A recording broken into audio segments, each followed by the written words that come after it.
하나님, 우리 모두가 모여서 주의 은혜를 바라봅니다. 하나님의 은혜를 간구하면서 나오니 각 사람에게 주님 임재하여 주시고 주의 사랑과 은혜를 마음껏 부어주시고 또한 주님 주의 말씀을 우리에게 허락하여 주시사 그 말씀 가운데서 변화되게 도와주시옵소서. 예수님의 이름으로 기도 올려드립니다. 아멘. 우리 찬송 446장 다 같이 찬양하시겠습니다.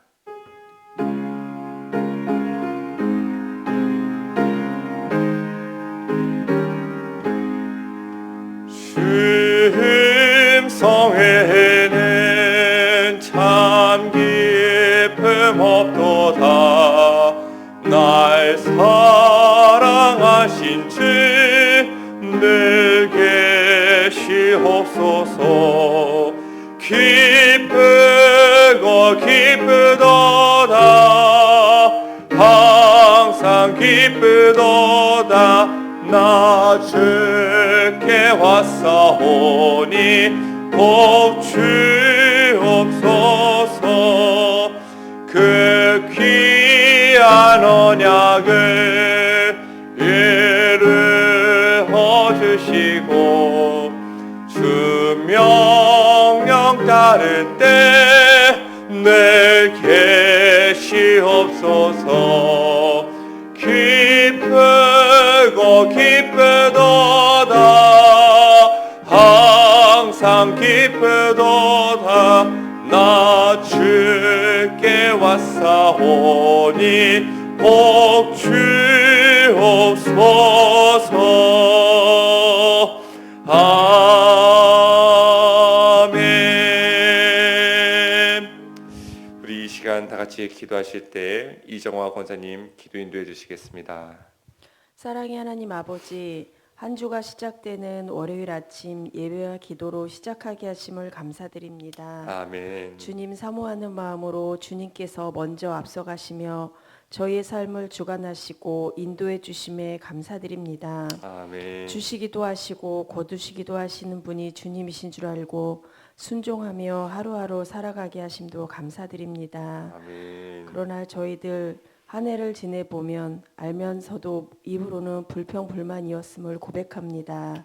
주님. 용서해 주시옵소서. 아버지. 빛으로 오신 예수님의 말씀을 따르지 못하고 가족과 교회 공동체 안에서와 이웃에서 빛으로서의 본을 보이지 못하고 나의 의와 이익을 위해 살았음도 고백합니다. 주여. 용서해 주시옵소서. 아멘. 이제는 좀 더 주님 닮은 모습으로 말하고 행동하고 마음을 다하여 이웃에 관심을 가지고 살아갈 수 있게 해 주시옵소서. 아멘. 빛과 소금 교회를 사랑해 주시는 주님, 2주간 이어지는 재직 수련회를 기억하여 주시고 모든 재직과 교회 분들이 준비된 마음으로 참여하여 은혜롭고 복된 시간이 되게 하여 주시옵소서. 아멘.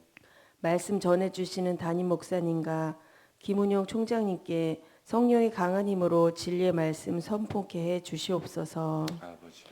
성탕 사랑 나눔 캠페인에도 이웃을 사랑하는 마음으로 동참하여 따뜻한 겨울을 지낼 수 있도록 물품이 부족하지 않게 잘 준비되게 채워 주시옵소서. 아멘. 여러 방법으로 이웃 사랑을 실천하는 빛과 소금 교회를 사랑하시고 축복해 주시옵소서. 아멘. 교회의 각 부서들이 올해를 마무리하며 내년을 준비하고 있습니다. 인원이 필요한 곳과 세워져야 하는 곳을 잘 채워주시고 2025년을 잘 준비할 수 있도록 순종과 지혜를 더하여 주시옵소서. 이를 위해 준비하시는 담임 목사님과 모든 교육자분들의 건강 지켜주시옵소서. 아멘. 오늘 주님의 말씀을 선포하기 위해 단위에 서신 송시우 목사님 성령 충만으로 인도해 주시고 주여. 저희는 그 말씀 듣고 마음에 받아 실천하며 살게 하여 주시옵소서. 아멘. 예수님의 이름으로 기도드립니다. 아멘. 아멘. 오늘 우리에게 주시는 하나님의 말씀은 호세아서 6장 1절에서 11절의 말씀입니다. 한 절씩 교독한 후에 마지막 같이 읽겠습니다. 오라 우리가 여호와께로 돌아가자. 여호와께서 우리를 찢으셨으나 도로 낫게 하실 것이요 우리를 씻었으나 싸매어 주실 것임이라. 여호와께서 이틀 후에 우리를 살리시며 셋째 날에 우리를 일으키시리니 우리가 그의 앞에서 살리라. 그러므로 우리가 여호와를 알자 힘써 여호와를 알자 그의 나타나심은 새벽빛같이 어김없나니 비와 같이 땅을 적시는 늦은 비와 같이 우리에게 임하시리라 하니라. 에브라임아 내가 내게 어떻게 하랴 유다야 내가 내게 어떻게 하랴 너희의 인애가 아침 구름이나 쉬 없어지는 이슬 같도다. 그러므로 내가 선지자들로 그들을 치고 내 입의 말로 그들을 죽였노니 내 심판은 비처럼 나오느니라. 나는 인애를 원하고 제사를 원하지 아니하며 번제보다 하나님을 아는 것을 원하노라. 그들은 아담처럼 언약을 어기고 거기에서 나를 반역하였느니라. 길르앗은 악을 행하는 자의 고을이라 피 발자국으로 가득 찼도다. 강도 때가 사람을 기다린 같이 제사장의 무리가 세겜길에서 살인하니 그들이 사악을 행하였느니라. 내가 이스라엘 집에서 가증한 일을 보았나니 거기서 에브라임은 음행하였고 이스라엘은 더럽혀졌느니라. 또한 유다여 내가 내 백성의 사로잡힘을 돌이킬 때 내게도 추수할 일을 정하였느니라. 아멘. 아멘. 오늘도 매일 기도에 오신 여러분들 환영하고 축복합니다. 삶이 시작되는 월요일인데 주님의 손 붙잡고 한 주간 승리하시길 바랍니다. 하나님은 어떤 하나님이십니까? 우리가 하나님에 대해서 이야기할 때 두 가지를 이야기합니다. 공의의 하나님이시다. 또한 사랑의 하나님이시다. 하나님은 공평하신 하나님이시죠. 그 사람이 잘생겼든 못생겼든 신분이 높든 낮든 물질이 적든 많든 하나님은 공평하게 공정하게 대우하십니다. 그리고 죄에 대해서도 마찬가지입니다. 그 사람이 하나님의 백성이어도 죄를 짓는다고 한다면 하나님은 그 죄에 대한 대가를 물으시는 분이십니다. 죄가 얼마나 무서운 것인지 하나님께서 손수 지은 그 아담마저도 에덴 동산에서 쫓김을 당했어요. 오늘 말씀에서는 이스라엘 백성이 선민으로 하나님께 언약을 맺었는데도 불구하고 하나님께서는 그 이스라엘 백성을 심판하시는 것입니다. 그렇게 하나님은 공의의 하나님이십니다. 그런데 동시에 우리가 하나님에 대해서 알고 있죠. 바로 사랑의 하나님이시다. 비록 죄인이라 할지라도 그가 하나님께로 돌이키고 회개하면 그를 싸매시고 낫게 하시며 살려주신다. 고쳐주신다. 또한 다시 그 관계도 회복시켜 주신다라고 이야기하고 있습니다. 오늘 호세아서 6장의 말씀이 그래서 우리에게 권면하면서 명령하면서 이야기하고 있습니다. 여호와께로 돌아가라. 자, 우리 1절의 말씀을 같이 한번 읽어보도록 합니다. 시작. 보라 우리가 여호와께로 돌아가자. 여호와께서 우리를 찢으셨으나 도로 낳게 하실 것이요 우리를 치셨으나 싸매어 주실 것임이라. 오라 우리가 여호와께로 돌아가자. 이 권고 같지만은 사실은 명령입니다. 여호와께로 돌아가야 된다. 호세아서를 우리가 이해하는 키워드 중에 하나가 바로 이 돌아감입니다. 돌아가는 것. 가는 길에서 잘못된 길로 들어갔음을 깨닫고서 다시 방향을 재수정하는 것이에요. 그리고선 다시 원래 가야 할 길로 걸어가는 것이 돌아감입니다. 사람은 어떻습니까? 사람끼리 다투고 싸우고 그러면 등을 지게 되면 원수가 됩니다. 그 사람에게 돌아가면 어떻게 됩니까? 원수된 사람에게 가까이 가면 나는 해를 받습니다. 그런데 하나님은 아닙니다. 하나님과 원수되었다고 하지만은 그 죄인이 다시 하나님께 그 얼굴을 향하고 그 발걸음을 향할 때 하나님은 그 죄인을 받아주시는 하나님이시다라는 것이에요. 원수된 자가 오히려 다시 돌아오기를 원하시는 분이 하나님이다 라고 말씀이 이야기하고 있는 것입니다. 말씀은 이야기합니다. 그가 찢으셨으나 도로 낫게 하실 것이요 그가 치셨으나 싸매어 주실 것임이라. 이틀 후에 우리를 살리시며 셋째 날에 우리를 일으키시리니 우리가 그의 앞에 살리라. 하나님께로 가까이 가면 갈수록 하나님께서 어떻게 하신다고 합니까? 하나님이 싸매시며 고치시고 이틀 후에는 살리시고 셋째 날에는 우리를 일으키시니 그의 앞에서 살리라라고 이야기하고 있습니다. 하나님께로 걸어가는 그 발걸음을 외면하지 않으시고 오히려 고쳐주시고 위로하시고 마지막에는 우리가 하나님과 함께 사는 존재로 만드는 것, 온전한 그 영적인 회복까지도 하나님께서는 이루어 가신다고 약속하시는 것입니다. 우리는 그러니 돌이켜야 됩니다. 돌이키지 않으면 하나님으로부터 오는 그 회복을 경험할 수가 없습니다. 그래서 오늘 우리 첫 번째, 오늘 말씀을 통해서 깨닫는 것은 회복은 하나님께 돌아가는 데서 시작된다는 것입니다. 겨울철만 되면 저희 아이들이 감기에 걸립니다. 감기에 걸리면 이제 무서운 게 열이 나는 것이죠. 근데 이 열이 해열제를 먹으면 보통은 내려갑니다. 그런데 해열제를 먹여도 3일이 지났음에도 불구하고 이 열이 내리지 않는다고 한다면 반드시 병원에 가서 이 폐렴 검사를 한번 해봐야 됩니다. 거의 폐렴일 가능성이 높다고 하더라고요. 3일 동안 열이 내리지 않으면. 이 아이가 이 폐렴에 걸리면 이제 해열제로는 해결되지 않습니다. 감기면 그냥 열 내리면 됩니다. 그때 그냥 잘 버티면 됩니다. 근데 폐렴이면 어떻게 해야 되냐? 항생제를 먹어야 돼요. 그냥 항생제도 되는 게 아니에요. 병원에서 처방을 해주는 2차 항생제라는 것을 수액에 녹여가지고 맞아야 돼요. 그래야 이제 조금씩 그 병균이 잡혀서 회복될 수 있는 것이에요. 우리 어른들도 마찬가지지요. 대상포진에 걸리면 어떻게 해야 됩니까? 야, 좀 아프네. 좀 쉬고 누워있으면 되겠지라고 생각하면 안 되죠. 대상포진이 발견되는 즉시 대상포진이다 라고 해서 이게 발견이 되면 3일 이내에 주사를 맞아야 됩니다. 그래 그 병균이 잡히지 그냥 버티다 그러면 어떻게 됩니까? 신경통으로 후유증이 남아서 몇 년간 고생하는 분들도 계시는 것이에요. 하나님께로 돌이키는 것.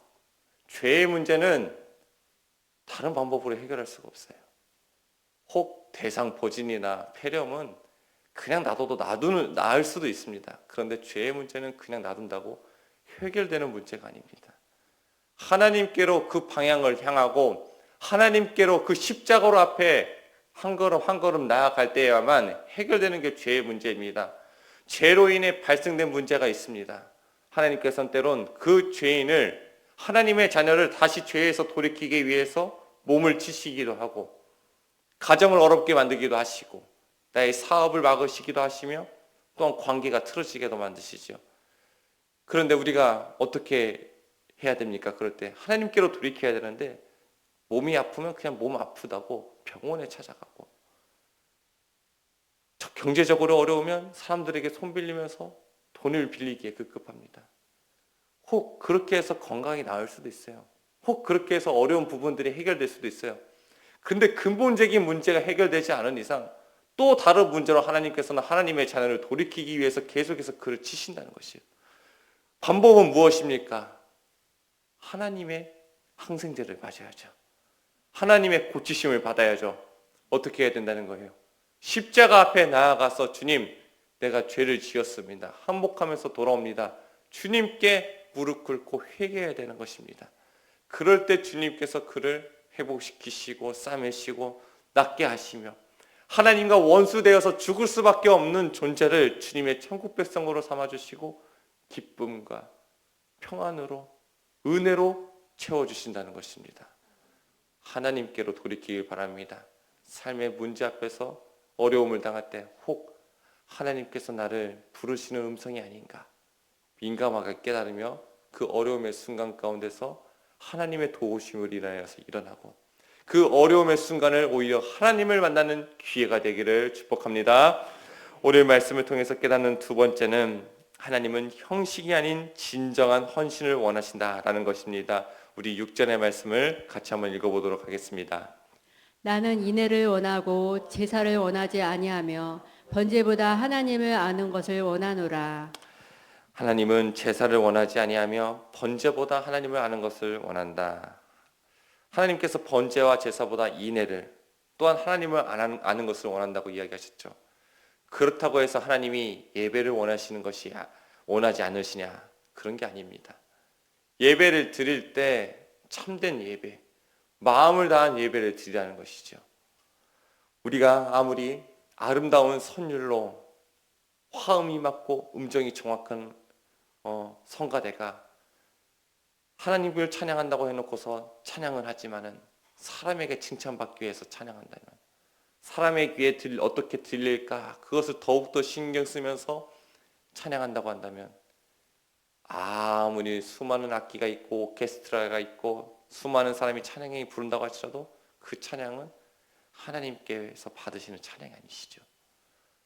회중들도 마찬가지입니다. 성가대가 찬양하는 것을 보면서 야, 오늘은 음정이 맞네, 잘한다, 여기서 그치면 끝나는 것이에요. 그 찬양의 가사에 담겨있는 의미가 무엇인가, 그 찬양을 통해서 영광 받으시는 하나님을 생각하면서 그 찬양을 들을 때 성가대의 찬양도 소용이 있고 앉아서 그 찬양을 듣는 회중도 은혜가 있는 것이에요. 설교도 마찬가지죠. 우리는 보통은 예배 드렸다고 생각하는 때가 언제입니까? 설교 잘 들으면 예배 드렸다고 생각합니다. 설교 시간 이전에만 쫙 도착하면 세이프. 그리고 설교 끝나고 나가면 그래도 나는 예배 드렸어. 아니죠. 설교조차도 사실 하나님을 위해서 준비되어져 있는 것이에요. 목사님 만나기 위해서 하나님을 오는 것이 아니라 우리는 하나님 만나기 위해서 이 예배당에, 교회에 들어오는 것입니다. 설교를 듣고도 그저 좋은 말씀으로 끝나는 것이 아니라 그 자리에서 하나님을 향한 결단이 있어야 돼요.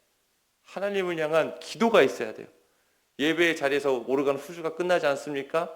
그 후주가 여러분들 퇴장하라고 퇴장송이 아니에요. 사실 그 후주는 사실 말씀을 기억하면서 그 자리에서 결단하고 기도하는 시간으로서 올려드리는 시간이에요. 사실 우리는 이 예배 가운데서 집중해야 할 분이 누구인가, 이 예배의 자리에서 만나야 할 분이 누구인가 우리는 깨달아야 됩니다.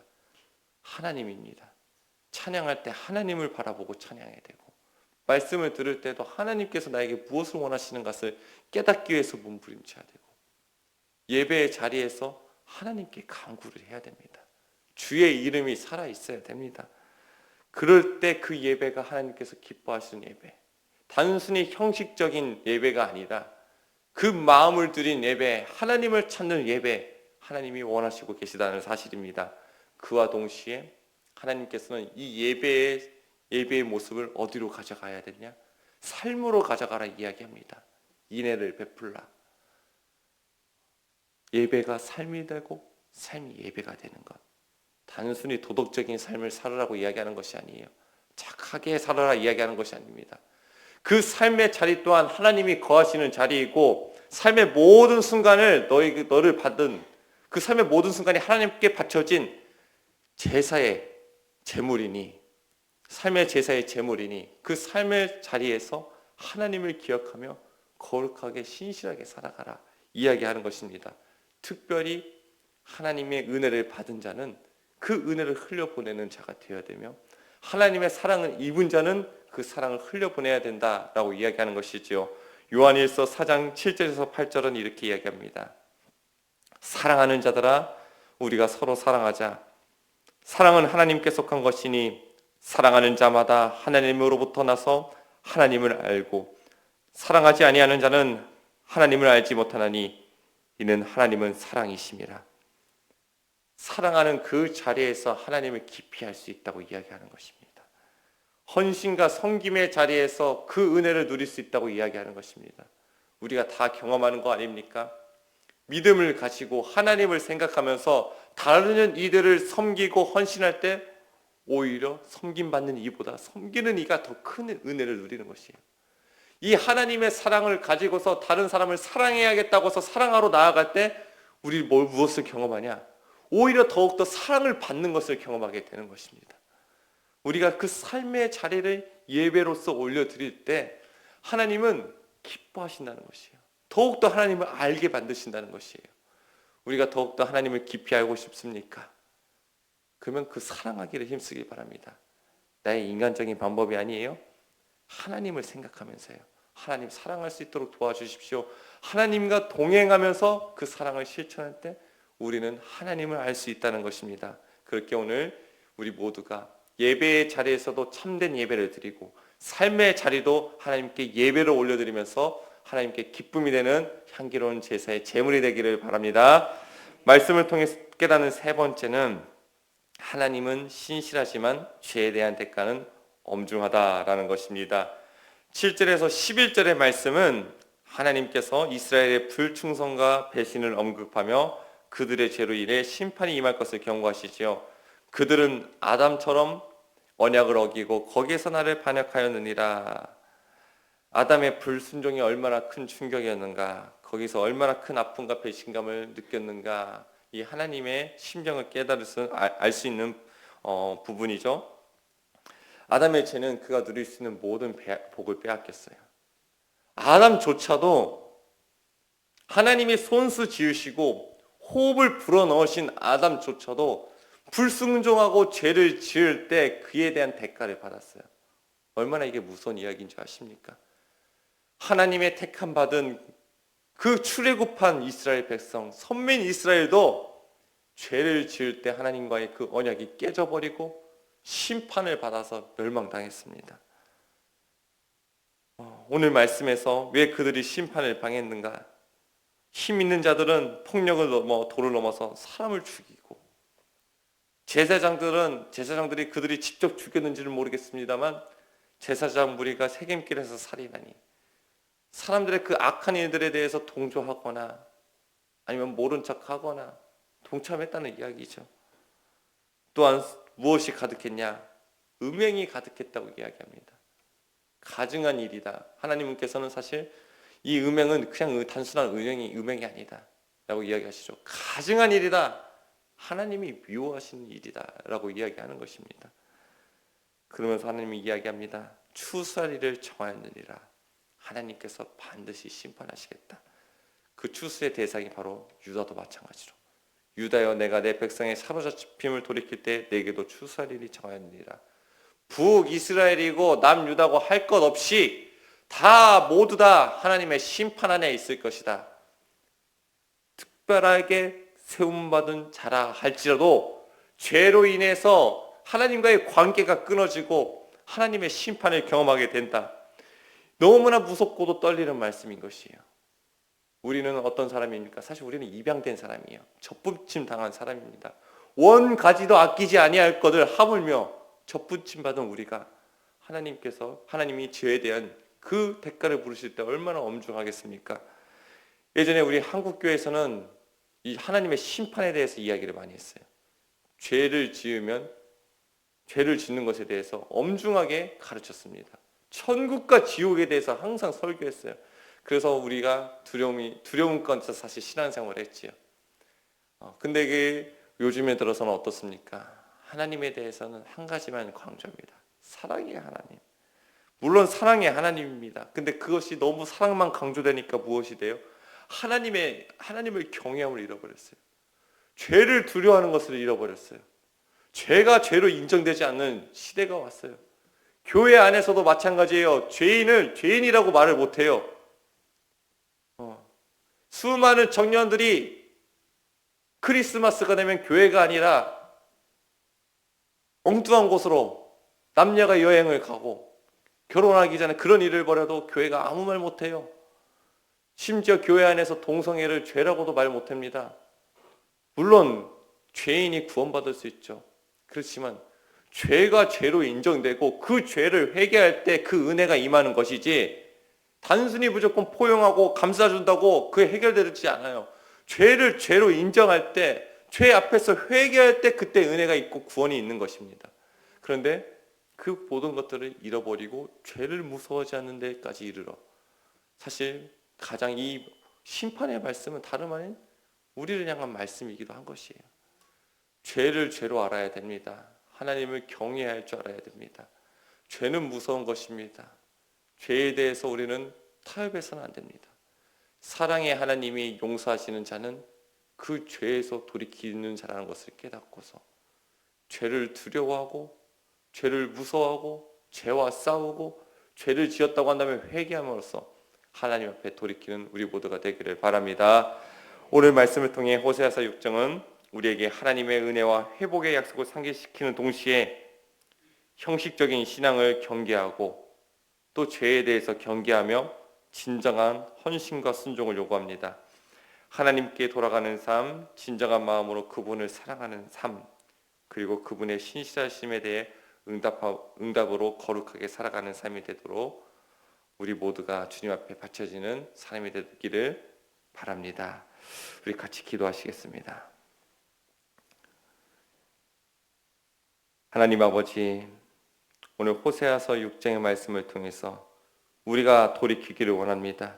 형식적인 신앙에서 돌이키어 하나님을 향하게 하시고 하나님 삶의 자리에서 무너진 영역들을 다시 일으키며 그 자리를 예배의 자리로 만들길 원합니다. 주님 도와주시옵소서. 우리가 예배할 때, 우리가 성전으로 나올 때 마당뜰만 밟고 돌아가는 자가 되는 것이 아니라 지성소의 깊은 곳까지 나아가 주님의 얼굴과 음성을 보고 들을 수 있는 자가 될 수 있도록 인도하여 주시사 그 말씀 가운데서 변화되어지고 그 말씀 가운데서 회복되어지고 그 말씀 가운데서 고침받을 수 있도록 인도하여 주시옵소서. 아버지 하나님, 죄에 대해서도 싸우는 공동체가 되길 원합니다. 죄를 타협하지 않게 하여 주시고 회개하게 하여 주시옵시고 주님의 십자가 앞에서 날마다 씻김받고 거룩한 백성으로 살아갈 수 있도록 인도하여 주시옵소서. 아버지, 삶의 자리에서도 하나님과 함께 동행하기 원합니다. 단순히 도덕적이고 윤리적인 삶을 넘어서서 하나님의 사랑을 흘려보내는 사람이 될 수 있도록 하나님 인도하여 주시옵소서. 우리에게 사랑을 가르치시고 사랑의 능력을 허락하여 주셔서 삶의 자리에서 많은 영혼들을 살리고 사람을 세우는 데 쓰임받는 사람이 되도록 인도하여 주시옵소서. 아버지 하나님, 날이 추워지고 있습니다. 날이 추워짐에 따라서 아버지 더욱더 어려움에 거할 수밖에 없는 이웃들이 있습니다. 그들을 하나님 살펴봐 주시고 도와주시고 위로하여 주시옵시며 날이 추워질수록 건강이 상하기 쉬운데 특별히 우리 어르신들 강건함으로 지켜주시고 아버지, 이 추운 날씨 가운데서 우리의 마음도 얼어붙지 않을 수 있도록 하나님께서 우리에게 날마다 뜨거운 마음을 허락하여 주시옵소서. 몸이 아픈 자들도 있습니다. 주님의 못자국난 손길이 머리부터 발끝까지 어루만져 주셔서 회복시켜 주시고 강건케 하여 주시고 마음이 상한 자를 치유하시는 하나님, 그 마음에도 담대한 마음을 주시옵시고 아버지, 영적으로 무너진 자들 다시 회복시켜 주시사 몸과 마음과 영이 강건해져서 주 앞에 오르며 주의 전에 오르며 주님을 찬양할 수 있는 날이 속히 올 수 있도록 인도하여 주시옵소서. 삶이 시작되는 월요일입니다. 지금 주님의 손 붙잡고 나아가기 원하오니 주님의 손이 우리를 인도하여 주시고 안전한 곳으로 하나님 함께하여 주시옵소서. 그렇게 하실 주님을 찬양하고 살아계신 예수 그리스도의 이름으로 기도 올려드립니다. 아멘.